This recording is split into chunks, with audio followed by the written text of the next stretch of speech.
nossa conversa a partir de agora é com o procurador do Ministério Público de Contas, Enio Andrade Pimenta. Enio Andrade Pimenta vem aqui exatamente para a gente conhecer um pouco melhor o Tribunal de Contas, Público de Contas do Estado, para a gente conhecer um pouco melhor qual é a finalidade do Tribunal de Contas de Alagoas, né? E o porquê dessa vaga que vai ser aberta aí com a aposentadoria do ex-presidente da Casa, o ex-presidente do Tribunal, Isnaldo Bulhões, deve ser preenchida por um membro do órgão do Ministério Público de Contas. Bem, doutor Enio, um bom dia, um feliz ano novo, antes de mais nada, e muito obrigado por participar aqui do nosso programa. Bom dia, Elias, bom dia, ouvintes aí da Rádio Educativa. Fomos convidados a comparecer aqui ao programa do jornalista Elias Ferreira. Estamos à disposição para prestar qualquer esclarecimento acerca do funcionamento do tribunal, das rotinas de fiscalização do tribunal e mostrar um pouco do papel do Tribunal de Contas do Estado, que é um órgão essencial ao funcionamento do próprio Estado, né, que tem um papel extremamente relevante, né, no sistema republicano, no regime republicano de governo, e também, né, tratar da questão da sucessão à vaga do conselheiro Isnaldo Bulhões, que se aposenta ainda esse mês de janeiro e que ficará então com um cargo vago, e o posicionamento do Ministério Público de Contas, com base em documentos que nós temos fartamente pesquisado ao longo desse ano aí que estamos já exercendo nossas atribuições. Posicionamento oficial, institucional do órgão é que a vaga deverá ser ocupada por um dos procuradores de carreira, visto que o Tribunal de Contas do Estado ainda não se adaptou ao modelo constitucional exigido e esculpido na Constituição. Há quanto tempo nós temos já o Tribunal de Contas?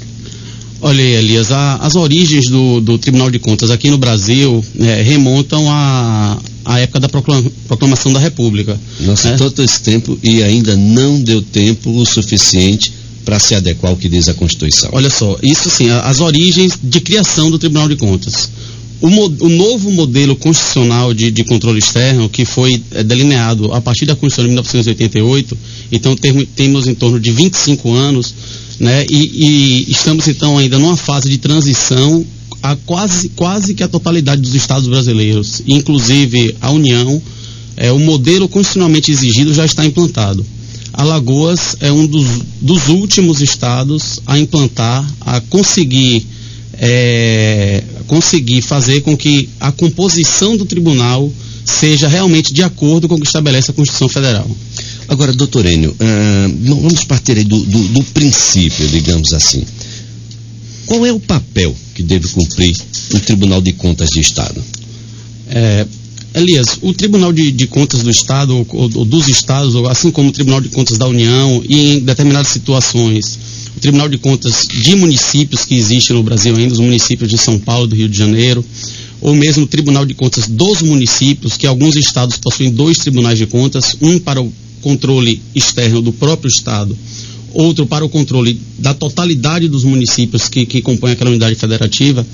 A principal atividade do Tribunal de Contas é a de fiscalizar a aplicação dos recursos públicos, simplificando a fiscalização dos recursos que são retirados da sociedade e que devem ser revertidos em benefício da sociedade. O principal objetivo do Tribunal de Contas, em linhas gerais, e tratando assim numa linguagem um pouco mais simples, é justamente isso: é verificar se a aplicação dos recursos públicos está sendo feita da forma correta. Dentro dessa situação, nós temos um conselho que vai analisar todas essas contas, aquilo que foi analisado já anteriormente pelo grupo de servidores que compõem o tribunal. Como é que é essa composição? Quantos conselheiros são e como é que a sua composição está disposta pela lei? Olha só, Elias, preliminarmente eu acho importante a gente fazer só uma pequena nenhuma ressalva, fazer uma pequena observação de que existem vários modelos de controle. O controle externo, ele hoje ele é inerente ao regime republicano, visto que os recursos são públicos, então a totalidade das repúblicas no mundo possuem algum sistema de controle externo. Existem sistemas de auditoria, sistemas que adotam o modelo colegiado do Tribunal de Contas. Qual a escolha que cada país vai ter depende da sua sociedade. E a escolha no modelo brasileiro, à época da Constituinte, foi o modelo de Tribunal de Contas. De Tribunais de Contas. Que é um modelo colegiado, que agrega conhecimentos e escolhas de cidadãos e de integrantes de carreiras específicas, fazendo com que essa composição seja o mais eclética possível, de modo a somar os conhecimentos de cada área, para que o tribunal consiga, com base nas discussões, com base nas ponderações de cada segmento, tomar suas decisões na hora do julgamento das contas de um determinado gestor, na hora da emissão de um parecer prévio sobre as contas do governador, no momento em que for necessário o julgamento de determinada irregularidade no contrato. Então, esse modelo colegiado é justamente para que tenham opiniões diversas de vários segmentos e que nas discussões sempre surge a melhor solução. O senhor acredita que esse modelo tem dado o resultado esperado pela sociedade? Ele realmente chega a fiscalizar e, uma vez fiscalizando, ele instrumentaliza o poder público brasileiro para o resgate daquilo que foi naturalmente desviado do seu destino, do recurso que não chegou ao seu destino final? Olha só, Elias, eu pessoalmente, aí é a opinião pessoal, né? Pessoalmente, eu acredito que o modelo Tribunal de Contas, com essa composição de vários segmentos, desde que sejam escolhidos os membros que vão compor o tribunal, observando os critérios constitucionais, a gente pode ler aqui quais são os critérios constitucionais para ocupar o cargo de conselheiro do Tribunal de Contas, que na verdade esses critérios estão estabelecidos na Constituição, que são os mesmos critérios, os mesmos requisitos estabelecidos para o cargo de ministro do Tribunal de Contas da União, que é ter mais de 35 anos de idade e menos de 65 anos, idoneidade moral e reputação ilibada, notórios conhecimentos jurídicos, contábeis, econômicos e financeiros ou de administração pública, e para mim o mais importante deles, mais de 10 anos de exercício de função ou de efetiva atividade profissional que exige os conhecimentos mencionados no inciso anterior. Pois é, gente, se a gente pegar a atual composição do Tribunal de Contas, nós vamos ter desafios enormes para preencher todos esses, até porque são questionados, inclusive pela OAB, pessoas que estão sendo, inclusive, acusadas em operações como a Taturana, né? Mais de 300 milhões de reais, isso é o que está lá no relatório do delegado Jandelier, da Polícia Federal, foi entregue à Justiça, não é? E os áudios, né, gente, que nós temos, né? E poderemos até exibir até o final aqui do nosso programa, né? Áudios que chegaram ao grande público, né? Mostrando como é essa relação, né? De perguntas que foram combinadas para que determinada deputada chegasse ao cargo de conselheiro, que é um cargo vitalício. Então, essas coisas todas precisam ser devidamente esclarecidas, né? Porque essas pessoas que vão julgar as contas dos outros não podem ser passíveis de questionamentos um pouco adiante. Talvez por isso, né? Fale-se em reputação ilibada, fale-se em conhecimento, né? Conhecimento de causa, né? Para que você possa julgar. 2 mais 2 no final tem que dar 4. Não pode dar uma soma diferente, doutor Enio. Não pode dar uma soma diferente. Eu falava sobre a composição. Depois eu entro nessa situação, até porque a gente vai falar um pouco sobre corrupção. Corrupção, o ano que passou, deu quase 3 bilhões de reais em operações da Polícia Federal. Só em operações da Polícia Federal. Quase 3 bilhões somados, né, de 2002 para cá, que é onde a gente faz essa contabilidade, a gente chega a quase 8 bilhões de reais de dinheiro, gente, que foi desviado, roubado, da forma mais cara de pau possível, né? E essas pessoas continuam circulando por aí nas suas cabines duplas, inclusive aqui na cidade de Maceió. Vai ser alvo, um pouco depois de outras operações. Mas o fato é, como é que está essa composição? São 7 conselheiros, é isso mesmo? Exatamente, Elias. O modelo constitucional de Tribunal de Contas, ele exige a reprodução obrigatória pelos estados. Então, no âmbito da União, existe uma disposição expressa de que são 9 ministros e para os estados deverão ser 7 conselheiros. O que acontece? Quando a Constituição foi publicada, os primeiros 5 anos após a publicação da Constituição, justamente quando começou essa transição do modelo anterior para o novo modelo constitucional, houve controvérsias jurídicas acerca de como seriam preenchidas essas 7 vagas no Estado. como é que... Porque as 9 vagas da União, elas estão expressas na Constituição. Das 9 vagas da União, são 6 do Congresso Nacional, dividido 3 indicados pelo Senado Federal, 3 pela Câmara dos Deputados. E mais 3 ministros indicados pelo presidente. 1 de livre escolha, 1 da clientela dos auditores substitutos do Tribunal de Contas da União e 1 pertencente à clientela dos procuradores do Ministério Público de Contas do Tribunal de Contas da União. Quando você vai adaptar isso para os modelos estaduais, que são apenas 7 conselheiros, houve uma controvérsia jurídica. Alguns estados adotaram o posicionamento de que seriam 5 da Assembleia e 2 do Executivo, que era o que estava disposto na Constituição do Estado de Alagoas até o ano de 2003, quando houve uma emenda constitucional alterando essa disposição. E em virtude dessas diversas controvérsias jurídicas, essa situação necessitou de uma atuação do Supremo Tribunal Federal para que o Supremo Tribunal Federal se manifestasse. Como é que você vai adaptar um modelo obrigatório de 9 na União para o modelo de 7 conselheiros que há no Estado, que a Constituição exige para os Estados? Em virtude disso, em 24 de 9 de 2003, após diversas decisões, após reiterada jurisprudência em diversos casos, o Supremo Tribunal Federal editou uma súmula, que é a súmula 653, e eu vou ler aqui ipsis literis o que diz a súmula. No Tribunal de Contas Estadual, composto por 7 conselheiros, 4 devem ser escolhidos pela Assembleia Legislativa e 3 pelo chefe do Poder Executivo Estadual, cabendo a este indicar 1 dentre auditores e outro dentre membros do Ministério Público, e um terceiro à sua livre escolha. Então, a matéria, desde 2003, tem 9 anos já isso, está pacificada pela Corte Constitucional do país. Dos 7, 4 são indicações da Assembleia Legislativa e 3 indicações do governador. Das 3 do governador, 1 de livre escolha, 1 da clientela dos auditores concursados, e que recentemente tomou posse como conselheiro do tribunal, o conselheiro Anselmo, né, que foi escolhido dentre os auditores aprovados no concurso, o mesmo concurso que nós procuradores fomos aprovados. Uma luta, né? Uma verdadeira guerra para um processo de escolha bastante demorado, em que houve demandas judiciais e que só foi escolhido o nome do conselheiro Anselmo. E aí temos que fazer a ressalva de que, se existia controvérsia jurídica e se estava em curso um processo judicial, realmente aí teria que se esperar a última instância. Esse processo foi até o STF, e o STF disse: não, a vaga tem que ser reservada aos auditores. E a outra vaga, a terceira indicação do governador, seria da clientela do Ministério Público de Contas. E entendemos nós que essa vaga é a vaga que vai ser aberta agora com aposentadoria compulsória ou a pedido, porque o conselheiro Isnaldo Bulhões, ele completa 70 anos de idade no dia 16 de janeiro. Então, nós não podemos prever o futuro e dizer que ele vai se aposentar compulsoriamente. Ele pode se aposentar amanhã, ele pode requerer e ter a aposentadoria dele voluntária, já cumpre os requisitos constitucionais para se aposentar voluntariamente.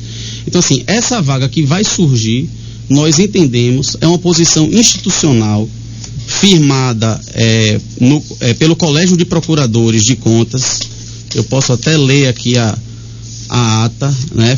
Essa decisão nossa foi tomada na ata na 17ª reunião do Colégio de Procuradores do Ministério Público de Contas do Estado de Alagoas, e diz expressamente o seguinte: isso deixando claro que foi tomada essa decisão após 6 meses de estudo de toda a documentação, de toda a composição do tribunal, das escolhas de todos os conselheiros que ocuparam ou que ocupam desde 1988 as vagas de conselheiro. Então, a posição, eu vou ler aqui, a posição que foi estabelecida na ata, que consta em ata. A ata ficará disponível para a imprensa, para quem quiser ter acesso. Ela diz o seguinte: posição institucional, vaga do conselheiro Isnaldo Bulhões. Por unanimidade, decidiu-se que, conforme estudos feitos pelo Dr. Gustavo Henrique Albuquerque Santos, a próxima vaga de conselheiro, que surgirá com a aposentadoria compulsória do conselheiro Isnaldo Bulhões, deverá ser provida por um dos membros do Ministério Público de Contas, assegurando-se todas as medidas necessárias, inclusive judiciais, para fazer valer esse entendimento. Foi a nossa posição institucional Isso foi repassado para a Associação Nacional, a Ampicom, que é uma entidade que congrega todos os procuradores de contas no Brasil, e a partir daí as medidas estão sendo tomadas pela Ampicom. Hoje essas medidas judiciais fogem à alçada do Ministério Público de Contas localmente ou de qualquer um de nós procuradores aqui do Estado. Isso é muito bom porque dá uma isenção nessa discussão. Nós estamos aqui conversando com o doutor Enio Andrade Pimenta, ele é procurador do Ministério Público de Contas. Você pode participar, é só ligar 3315-9923. Caso a Assembleia entenda de que essa vaga pertence a ela e faça o processo, porque dá uma ideia, gente, olha, o fato da vaga pertencer à Assembleia não significa dizer que apenas os deputados possam concorrer. Durante muito tempo, para a comunidade, para o cidadão comum, passou-se a ideia de que as vagas dos conselheiros do Tribunal de Contas eram vagas que deveriam ser preenchidas por deputados, algo que não é verídico. Com certeza, Elias. A Associação Nacional do Ministério Público de Contas, né, a Ampicom, ela vem tomando já as medidas judiciais necessárias para que, caso a Assembleia entenda que a vaga pertence a ela, se instaure um processo judicial, que inclusive a Associação Nacional já deu entrada com um mandado de segurança preventivo no Tribunal de Justiça. Estou falando também sobre esse caso abertamente, porque o processo ele não tem nenhum sigilo, então qualquer cidadão que quiser, nós depois podemos divulgar inclusive o número do processo para que possa ser acompanhado pela sociedade alagoana. A associação está tomando essas medidas para que, caso a Assembleia entenda que a vaga é dela, e nós, como já temos o posicionamento de que a vaga deve ser preenchida por um dos membros do Ministério Público, havendo essa controvérsia jurídica, aí quem deve se pronunciar, né, é o Poder Judiciário. Então, assim, havendo conflito, vai para o Judiciário. Se a Assembleia e o governador, que participa do processo de escolha, né, o Estado de Alagoas em si, entender, se convencer de que a vaga realmente é para um dos membros da carreira do Ministério Público, não haverá controvérsia e a vaga poderá ser preenchida brevemente. Caso haja alguma controvérsia, aí a solução vai depender do pronunciamento do Poder Judiciário. Pois é, né? Que situação, gente. Agora, me fala um pouco sobre o Ministério Público de Contas. As pessoas ainda não têm uma ideia da sua real necessidade, do trabalho que é desenvolvido pelo Ministério Público de Contas, e muito menos das necessidades do Ministério Público de Contas, que não tem um único centavo, gente, para fazer o seu trabalho do dia a dia. As coisas são realmente bastante difíceis por lá. Para um órgão de fiscalização, gente, todo órgão de fiscalização precisa ser isento, precisa ter o seu duodécimo, para poder caminhar sozinho e fazer a sua fiscalização com a maior isenção possível, buscando, sabe o quê?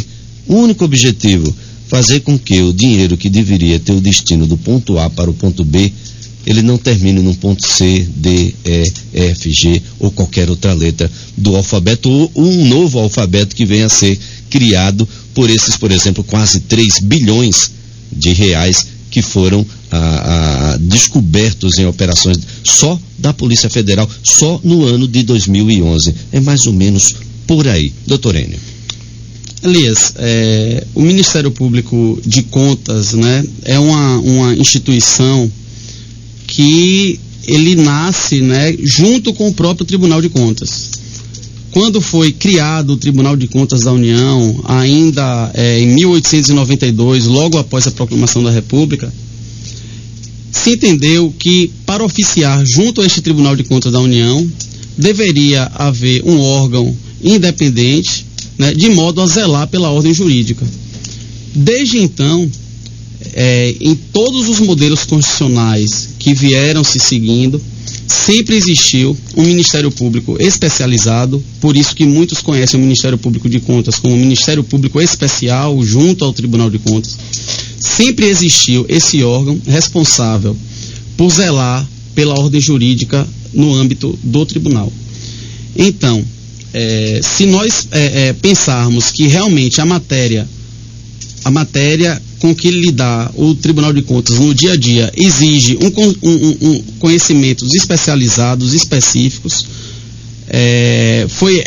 a opção legislativa foi justamente nesse sentido, de que houvesse oficiando perante cada Tribunal de Contas, não o Ministério Comum, aquele Ministério Público comum que atua perante o Judiciário, e sim um órgão especializado, né, que tivesse realmente afinidade com a matéria e que pudesse exercer suas atribuições da forma mais eficiente, da forma mais eficaz possível perante o Tribunal de Contas. Então, nesse sentido, o Tribunal de Contas de Alagoas também possui o seu Ministério Público de Contas, já concomitante à própria criação do tribunal, só que até 2008, com a vacância do último procurador que estava legalmente investido no cargo, que era o procurador Murilo Mendes, o Ministério Público, com a aposentadoria do procurador, o Tribunal de Contas do Estado, o Ministério Público de Contas, com a aposentadoria do procurador Murilo Mendes em 2004, ele apresentou um vácuo, porque não existia outros procuradores, ele era o único procurador ainda legalmente investido na função, visto que ele estava investido na função antes da Constituição, e os que estavam investidos nessa função antes da Constituição são considerados como procuradores legalmente investidos. De 2004 até 2008, existiu um vácuo. O Ministério Público de Contas, vamos dizer assim, que ele existia formalmente. Procuradores jurídicos do Tribunal de Contas do Estado eram designados por ato da presidência para exercer as atribuições de procurador do Ministério Público de Contas. Essa situação, a expectativa de se resolver essa situação, ela começou com a feitura do concurso público, que foi realizado em 2008. Já a necessidade de um outro? E homologado em 2008. Hoje ainda não, o concurso ainda está em validade, então caso haja alguma vacância de algum cargo de procurador ou de algum cargo de auditor, como o concurso ainda está válido, então os aprovados devem ser convocados. Recentemente, inclusive, 2 auditores foram convocados, nomeados, tomaram posse, já estão trabalhando, por sinal, dois auditores do mais alto gabarito que estão nos cargos vagos do antigo auditor João Batista Camargo, que saiu para assumir o cargo de auditor conselheiro substituto do Tribunal de Contas do Mato Grosso, e do antigo auditor Anselmo Roberto, que foi alçado ao cargo de conselheiro. Esses 2 novos auditores foram convocados, 2 pessoas do mais alto gabarito, o Alberto, que veio era auditor da Secretaria da Fazenda do Amazonas, e o Sérgio, que era auditor do Tribunal de Contas do Estado de Santa Catarina. Então, pessoas extremamente competentes e que estão tomando pé da situação do tribunal, exercendo assim, com maior zelo as suas atribuições, e que o tribunal tem muito a ganhar com eles. Então, assim, hoje não há necessidade de um novo concurso, mas existiu esse vácuo entre 2004 e na expectativa de que fosse com o concurso público, esse vácuo fosse superado e o tribunal pudesse voltar a funcionar normalmente. O que aconteceu? Com essa próxima vaga, a gente chega a composição ideal, aquela composição que está estabelecida em lei? Claro. Com essa nova vaga? A gente pode tratar especificamente disso agora. Se você tirar uma fotografia atual das cadeiras ocupadas no Tribunal de Contas, existem 5 conselheiros que são escolhas do Poder Legislativo, vagas do Poder Legislativo, e 2 conselheiros que são indicações do governador. Por que 2? Porque o conselheiro Luiz Eustáquio Toledo, atual presidente, ele foi alçado ao cargo de conselheiro antes da Constituição de 88. O entendimento é de que os conselheiros que ingressaram antes da Constituição de 1988, eles são computados como escolha do governador. Do executivo. O outro conselheiro que é a escolha do executivo é o conselheiro Anselmo Roberto, na clientela dos auditores, que foi empossado recentemente. E os outros 5 conselheiros, todos eles, nós temos um estudo, são todos escolhas do Poder Legislativo. O conselheiro Ginaldo Bulhões Barros, o conselheiro Otávio Lessa, a conselheira Rosa Buquerque, o conselheiro Cícero Amélio e a conselheira Maria Cleide. Todos eles foram escolhas do Poder Legislativo. Então, o que acontece hoje? O modelo constitucional que exige quatro conselheiros pela Assembleia e 3 pelo Poder Executivo, ele está descompensado. Com a vacância do cargo do conselheiro Ginaldo Bulhões, ficaríamos 4 escolhas da Assembleia, 2 do governador e um cargo vago. É justamente esse cargo vago que nós entendemos que deve ser ocupado por um procurador. Se a Constituição Federal, a Constituição do Estado exige que um dos conselheiros seja oriundo da carreira do Ministério Público de Contas, com o ingresso de um procurador nesse cargo vago, sendo preenchido esse cargo por um procurador, finalmente, depois de quase 25 anos, o Estado de Alagoas vai ter o seu Tribunal de Contas adequado ao novo modelo constitucional. O tribunal já tem um nome para isso? Já tem um nome escolhido para ocupar essa vaga, Tribunal de Contas? Elias, a escolha desse cargo de conselheiro, ela não é uma escolha pura e simples do Tribunal de Contas. Do tribunal, mas eu digo, alguém preenche os requisitos lá dentro? Ele envolve um procedimento complexo, né? Atualmente, só fazer um parênteses antes, porque os requisitos para ocupar esse cargo, eles são apreciados por ocasião da posse. Então, caso haja uma controvérsia judicial, a gente não sabe se vai demorar 1 ano, 2 anos, 3 anos, 5 anos, 10 anos.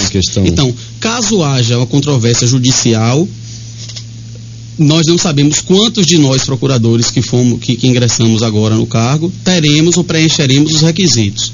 Atualmente, se a gente olhar hoje, se o cargo ficasse vago hoje, não houvesse controvérsia jurídica nenhuma, um dos colegas procuradores, ele já preenche os requisitos, tem todos os requisitos constitucionais, aqueles que eu li no início da entrevista, e já está apto a ingressar como conselheiro do Tribunal de Contas. Quando eu falo que a escolha envolve um ato complexo, porque sendo a vaga do Ministério Público de Contas, o próprio Ministério Público de Contas elabora uma lista sêxtupla, que nesse caso, como apenas um dos procuradores preenche os requisitos, a lista não vai ser sêxtupla, vai ser uma lista única.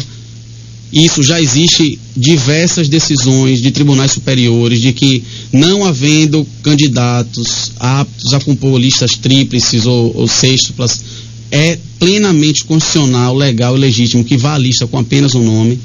Essa lista é encaminhada para o Tribunal de Contas, o plenário do Tribunal de Contas aprova, encaminha para o governador, encaminha para a Assembleia Legislativa. Esse candidato a conselheiro vai ter a sua arguição, vai ter que demonstrar todos aqueles requisitos, demonstrar os seus conhecimentos, né? Ele vai ser arguído pela Assembleia Legislativa. Após isso, vai para o governador do Estado, para que o governador do Estado nomeie o novel conselheiro nessa vaga do Lembrando que isso é um cargo vitalício, não é isso? É um cargo vitalício desde a posse. É um regime jurídico diferenciado, né? A maioria dos servidores... Tem muita gente que não concorda com a vitaliciedade dos cargos. O senhor é um desses que também... Não, Elias. Ele tem razão de ser vitalício? Eu, pessoalmente, você analisando o modelo constitucional, o cargo, ele deve ser vitalício, porque você, enquanto conselheiro do Tribunal de Contas, ou enquanto um ministro do Tribunal Superior, um ministro do Supremo Tribunal Federal, um ministro do STJ, você está sujeito a inúmeras pressões externas. Os interesses com que os conselheiros lidam no dia a dia são interesses grandes, interesses econômicos, interesses políticos. Então, a vitaliciedade é uma garantia essencial. E não é um privilégio da pessoa que ocupa o cargo. Nós temos que tirar essa imagem de que a vitaliciedade é um privilégio da pessoa. Vai demorar um pouquinho, sabe, doutor Enio, para ter essa imagem, porque a imagem é muito ruim, a imagem atual. As nódoas são extremamente profundas, difíceis de serem removidas. Mas o fato é, para a gente concluir a nossa conversa, nós estamos às 7h mais 41, nós tivemos uma operação da Polícia Federal. Fala-se em algo em torno de mais de 100 milhões de reais dentro do Tribunal de Contas, que não deveriam, esses 100 milhões teriam um destino diferente. O Tribunal de Contas lá dentro, como é que fica o Tribunal de Contas nesse caso, dentro e aqui eu falo do tribunal que nós estamos, o Ministério Público de Contas, dentro do Tribunal de Contas, nessa situação? Por parte do próprio Ministério Público, atuação fiscalizadora nesse sentido? Nós tivemos aí, gente, olha, cavalos, né? Cavalos tão bons, né? Manga larga. Pestalozzi está precisando de cavalo, né? Para ecoterapia, talvez tenha uma utilidade melhor, né? Que são belíssimos exemplares. Elias, a situação específica dessa operação, em que já há o envolvimento da Polícia Federal, do Ministério Público Federal, né? O Ministério Público de Contas, essa é uma investigação que já vem há algum tempo. Nós não participamos diretamente dessa investigação. O Ministério Público de Contas tem competência para fiscalizar o próprio Tribunal de Contas? Tem. Só que, como você mesmo disse há pouco tempo, a nossa estrutura é precaríssima. Eu não vou nem dizer que é precária, é precaríssima. É praticamente inexistente. Já estive aqui com o Dr. Ricardo Schneider, que já evidenciou a necessidade de um duodécimo próprio, para que a instituição Ministério Público de Contas possa ter uma atuação isolada, uma atuação sem qualquer interferência. Eu vou dar um exemplo muito simples, assim, que pode ilustrar muito bem quando eu falo que a situação é precaríssima. Nós, os 6 procuradores que estamos atuando no tribunal, nós não temos computadores para trabalhar. Nós usamos nossos computadores pessoais, o laptop, que temos que trazer para casa, levar para o tribunal todos os dias. Contém informações sigilosas, contém arquivos com investigações que nós fazemos. É um risco para o Ministério Público de Contas, para a própria sociedade. A gente está transitando com esse tipo de informação da casa para o tribunal todos os dias, mas temos que fazer. Nós não temos computador no tribunal, não temos. A gente tenta executar o orçamento. Há um orçamento. O tribunal poderia fornecer? O Ministério Público do Ministério Público de Contas tem um orçamento próprio que está hoje vinculado ao Poder Executivo. Existia previsão orçamentária.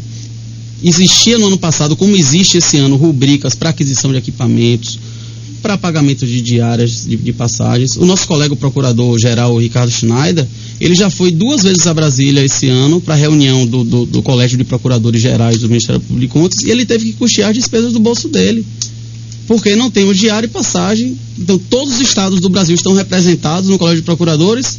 Aí Alagoas iria deixar de participar. Alagoas é diferente dos outros estados da federação. Talvez por isso, né? Porque os senhores fiscalizam, terminam não tendo, né? Então, assim, a benesse daqueles que precisam ser fiscalizados. Então, assim, não dá para ir de manga larga, né, doutor? Os cavalos são bons, mas a gente, definitivamente, isso aqui não é um western, né? A coisa não é, pelo amor de Deus, né? O que o Ministério Público de Contas precisa é de que as pessoas compreendam de que o Ministério Público de Contas não atrapalha, muito pelo contrário, salva a reputação de muita gente um pouco mais adiante, que sem o devido conhecimento pode estar entrando num caminho errado. E a orientação do Ministério Público de Contas coloca você de novo nos trilhos. Deve-se observar as ações fiscalizatórias como elementos que agregam a sua administração, que agrega a administração pública. O que você não pode fazer, eu não vou destinar nenhum centavo, nenhum computador para o pessoal que lá se encontra, porque eles terminam fiscalizando a gente e vai terminar encontrando aquilo que a gente não quer que seja encontrado, aquilo que não quer que seja descoberto, que vá à pública e termine em 100 milhões de reais. O Estado pobre, mas toda vez que a gente faz uma operação, nunca é 50 mil, 100 mil, 250 mil, são sempre 100 milhões, 200 milhões, 300 milhões. Criança Esperança, em 25 anos, movimentou 250 milhões. Em 5, a Assembleia conseguiu, segundo o que está no relatório do delegado federal Jandelier, 302 milhões. Gente, é muito dinheiro para um Estado que tenha só a gente olhar. A vida não é feita só da Avenida Antônio Gouveia e Fernandes Lima, não. Tem a orla lagunar, tem a parte alta da cidade, onde a gente tem um cenário africano, da pior parte da África, naturalmente, né? Não vai ser de Joanesburgo, por exemplo. Não vai ser de Joanesburgo. A coisa é muito séria. A gente precisa ter clara a necessidade do Ministério Público de Contas poder atuar com isenção, com imparcialidade. Para isso, precisa ter a sua administração possibilitada, que hoje, pelo que nós estamos compreendendo, doutor Enio, a coisa é muito, muito grave. Doutor Enio, eu quero aqui agradecer a sua participação. Nós estaremos acompanhando para e passo essa situação, porque já acompanhávamos, eu particularmente, desde a época ainda de CBN, acompanhávamos para e passo, diariamente, essa situação da composição do Tribunal de Contas do Estado de Alagoas. Até porque é o tribunal que deveria estar fiscalizando tudo aquilo que a gente encontra depois. Todo mundo encontra, menos o Tribunal de Contas. Quando a gente vai ver, Traipu não era para existir da forma que existe. Outros municípios não eram para estar da forma que estão repetidamente no cenário nacional, e lameando o nome dos alagoanos como se todos fôssemos capazes de fazer aquilo que lá se encontra, quando na verdade a gente percebe de que passou pelo olho, pelo crivo do Tribunal de Contas e não foi observada essas irregularidades que todo mundo encontra, menos o Tribunal de Contas. Até rimou, né, gente? Doutor Enio, muito obrigado. Bom dia. Ok, Elisa, muito obrigado pelo convite. Saiba que sempre que necessário, o Ministério Público de Contas está de portas abertas. Quem quiser ir lá fazer sua denúncia, conhecer a nossa estrutura precária que eu falei aqui, pode ir, está de portas abertas.